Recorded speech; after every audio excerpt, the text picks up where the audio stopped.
Good afternoon. Swallowed wrong right as I got on. Deborah Roth here with another installation in my Inner Goddess Team, hashtag Inner Goddess Team video series. Wonderful to have you back. I've been taking a week off and might end up doing more of that for those of you that have been with me for a while, and those who haven't, welcome. I just found out I had 250 new subscribers on Facebook, on YouTube this past year, which is exciting for me. May not be much for some people, but exciting for me.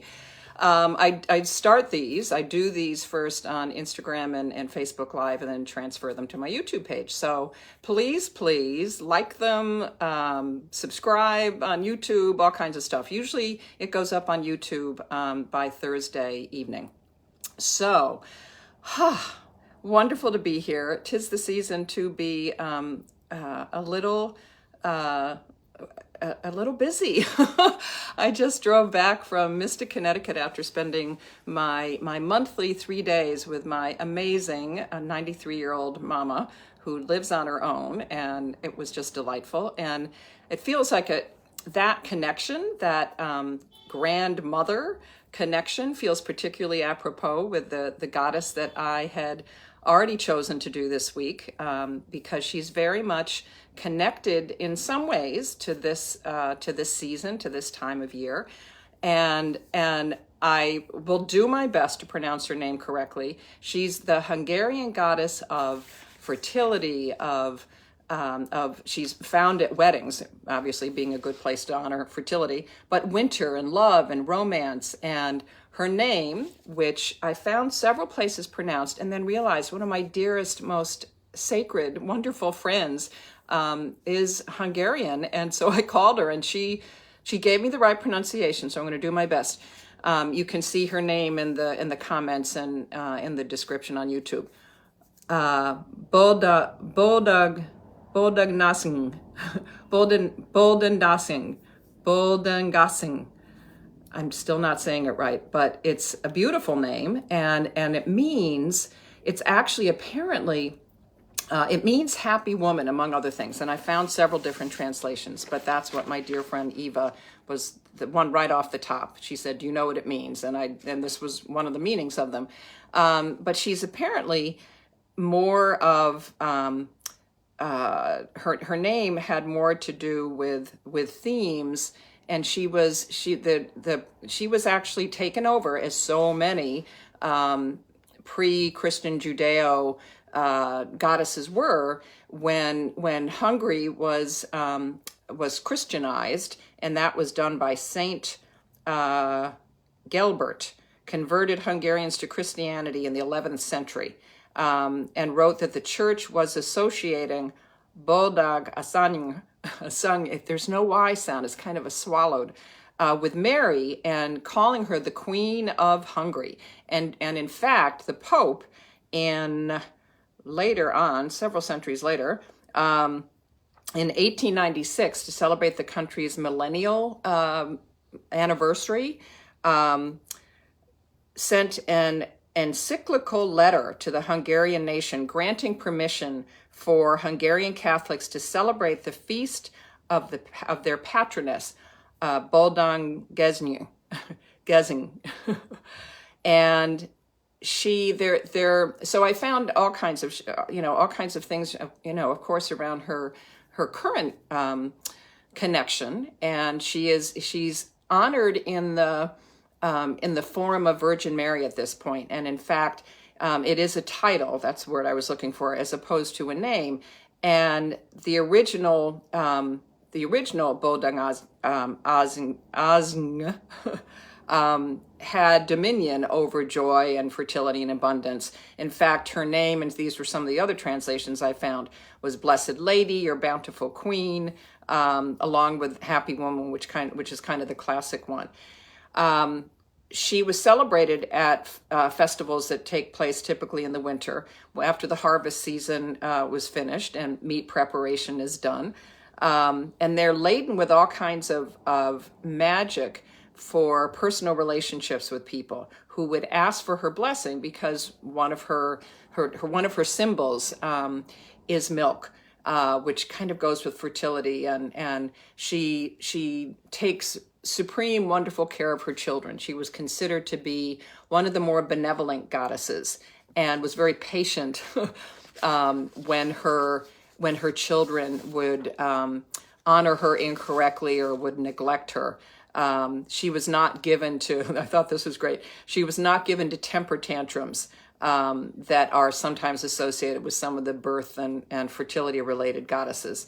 And in fact, it could take years for any displeasure on her part to manifest itself. So she is one to call on at the birth of a baby, which I love, having just welcomed the birth, almost 6 weeks ago, to our wonderful grandson, and also to have a happy marriage. She had 7 daughters who bring good fortune, and to differentiate her from her daughters, she's often called Nagi Boldogasszony, big or great, Boldog Nasi, and her daughters were Kis Boldog Asszony, they were the little ones. And then, of course, she was also, as much as she identified with Mary, with the Virgin Mary, she's also sometimes connected to Mary's mother, Queen Anne, which makes sense, again, because of the mother-daughter connection there. What else can I tell you about her?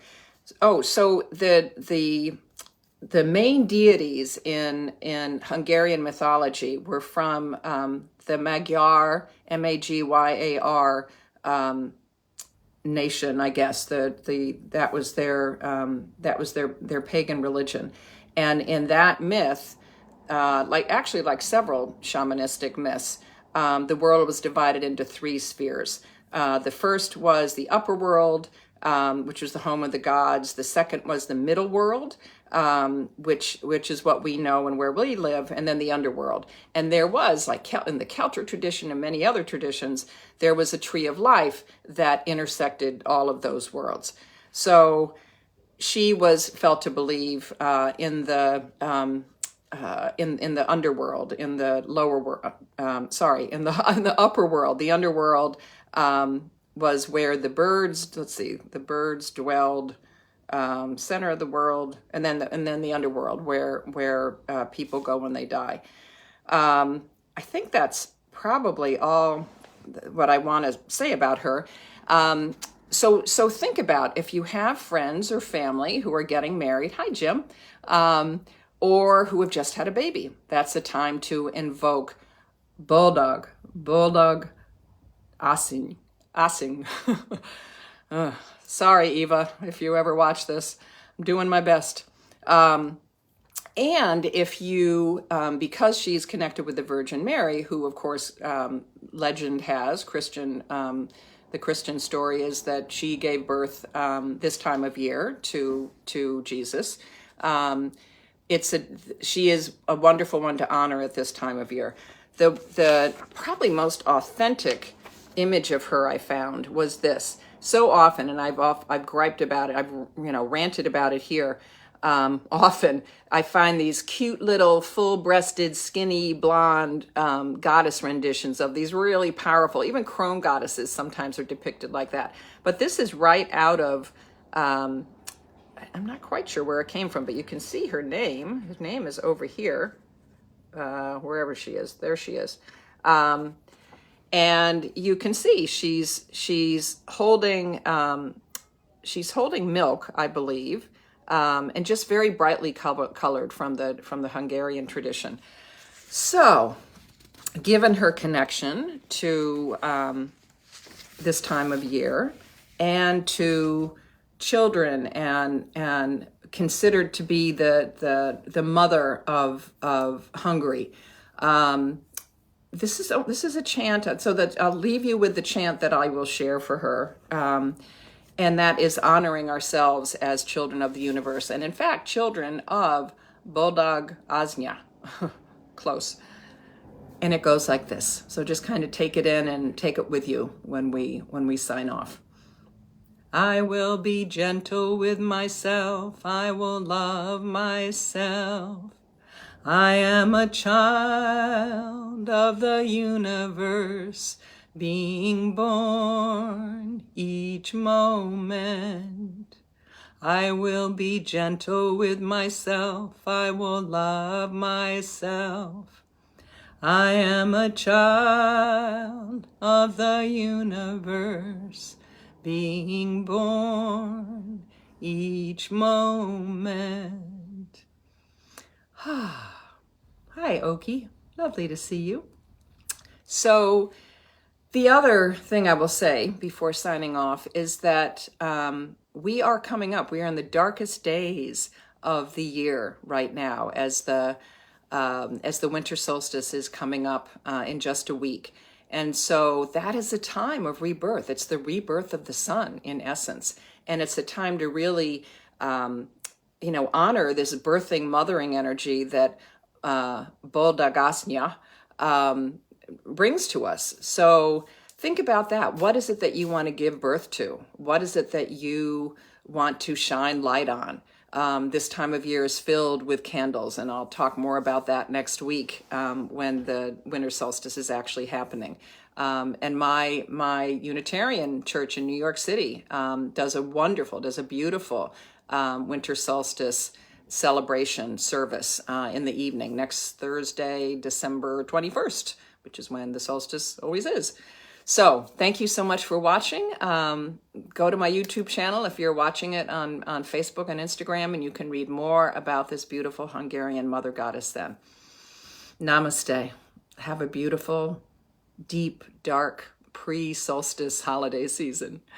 Bye for now.